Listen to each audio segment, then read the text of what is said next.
नमस्कार दोस्तों, मैं महिपाल सिंह लामरोर, सहायक आचार्य राजकीय विधि महाविद्यालय भीलवाड़ा आपका हार्दिक स्वागत और अभिनंदन करता हूं। विद्यार्थियों, जैसा कि आपको विदित है, हमारी अभी की व्याख्यान माला भारतीय संविधान अधिनियम 1872 को लेकर चल रही है और विगत ई व्याख्यान में हमने आपके साथ में समासित संविदा की चर्चा की थी।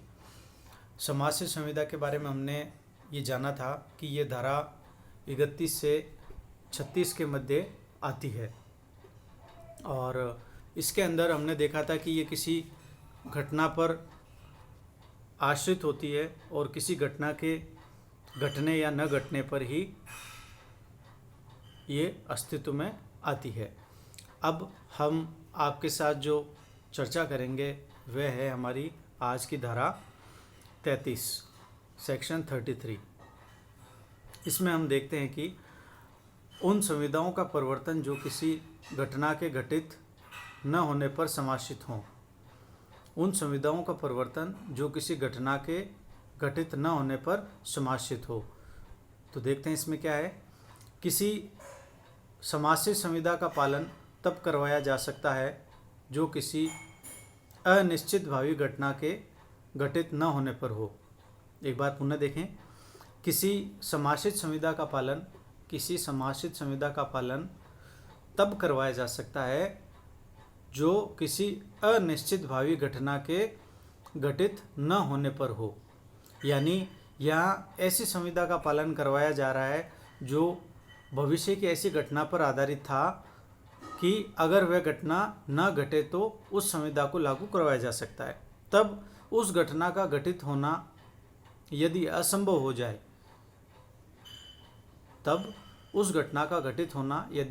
हो जाए तो उस संविदा को लागू करवाया जा सकता है और उससे पूर्व नहीं।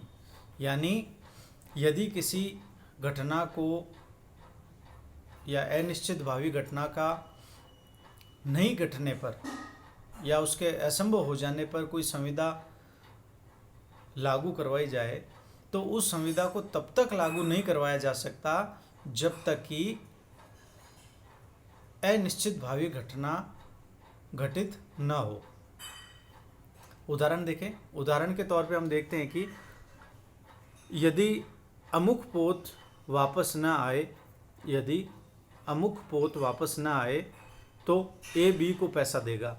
तो क्या करेगा? ए बी को पैसा देगा। अब क्या होता है कि वह जो पोत है, वह निर्दिष्ट पोत है, वह डूब जाता है। तो अब यहाँ संविदा को लागू करवाया जा सकता है। यानी ऐसी स्थिति जिसमें कोई ऐसी घटना जिसका असंभव हो जाना निश्चित हो जाता है, तो वहाँ पर संविदा को केवल तभी लागू करवाया जा सकता है जब उस घटना का घटित होना असंभव हो जाए।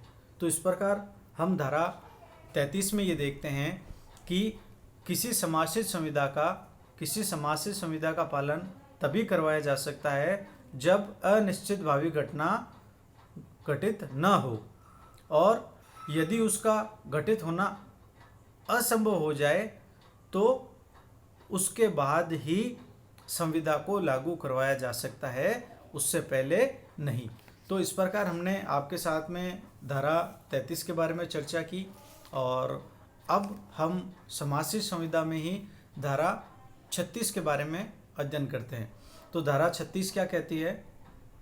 धारा 36 कहती है असंभव घटनाओं पर समासित करार शून्य होगा। असंभव घटनाओं पर समासित करार असंभव होगा या शून्य होगा। अब आगे देखें। असंभव घटनाओं से करार शून्य होंगे भले ही ऐसी असंभवता पक्षकारों को पता हो या न हो। कहने का तात्पर्य यह है कि ऐसी घटनाएं जो असंभव है, जो हो ही नहीं सकती, यदि उन पर समासित करार किया जाए तो ऐसा करार शून्य होगा। और इसकी खास बात यह भी है कि इसमें पक्षकारों को ज्ञान हो या ना हो इसका कोई प्रभाव नहीं पड़ेगा और संविदा शून्य ही मानी जाएगी। उदाहरण हम देखें तो उदाहरण है, दो सरल रेखाएं एक स्थान पर मिल जाए, दो सरल रेखाएं एक स्थान पर मिल जाए तो ए बी को 1000 रुपये देगा। तो ये कैसा करार है? ये एक ऐसा करार है जो असंभव घटना पर समाश्रित है। यानी दो सरल रेखाएं हम गणित में पढ़ते हैं तो वहाँ देखते हैं कि सरल रेखा यदि दो समानांतर सरल रेखाएं हैं तो वह अनंत तक या अनंत दूरी तक एक दूसरे को नहीं काटेगी। तो ये करार समाश्रित तो है कि यदि दो समानांतर सरल रेखाएं एक दूसरे को काटे तो ए बी को 1000 रुपये देगा। लेकिन ये जो समाश्रित घटना है ये असंभव है। क्यों? क्योंकि गणित ये कहता है कि दो समानांतर सरल रेखाएं कभी भी एक दूसरे को नहीं काटेगी। तो ऐसी दशा में यदि कोई असंभव घटना को लेकर समाश्रित करार किया जाता है तो वह करार शून्य होगा। तो आज हमने ये देखा कि समाश्रित संविदा कहाँ से कहाँ तक आती है। तो धारा 31 से लेकर 36 तक इसके उपबंध किए गए हैं और हमने धारा 33 का वर्णन किया या अध्ययन किया या चर्चा की। तो 33 को एक बार पुनः देख लेते हैं। 33 में हमने ये देखा उन संविदाओं का परिवर्तन जो किसी घटना के घटित न होने पर समाश्रित हो।